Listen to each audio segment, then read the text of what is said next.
at least 3 or 4 of the players will have what we consider to be all different kinds of playable hands. So there will be plenty of guesswork for both you and for your opponents. You can occasionally mix it up and throw off your opponents a bit by playing one of the hands from this 4th group, but watch out.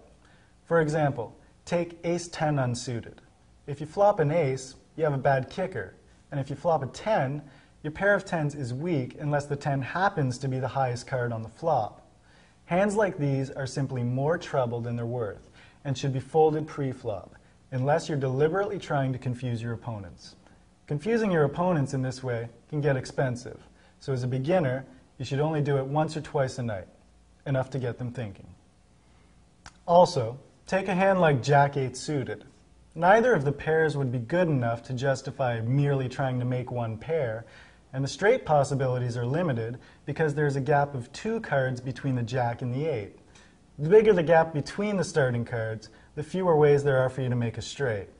This is why suited connectors are most effective when they are actually connected, like 10 Jack suited, and that's why 10 Jack suited is ranked higher than King 10 suited. Hands with a 1-card gap between them, like Jack 9 suited, aren't as bad as Jack 8 suited, but still aren't as good as a truly connected starting hand like Jack 10 suited. The only real way a hand like Jack 8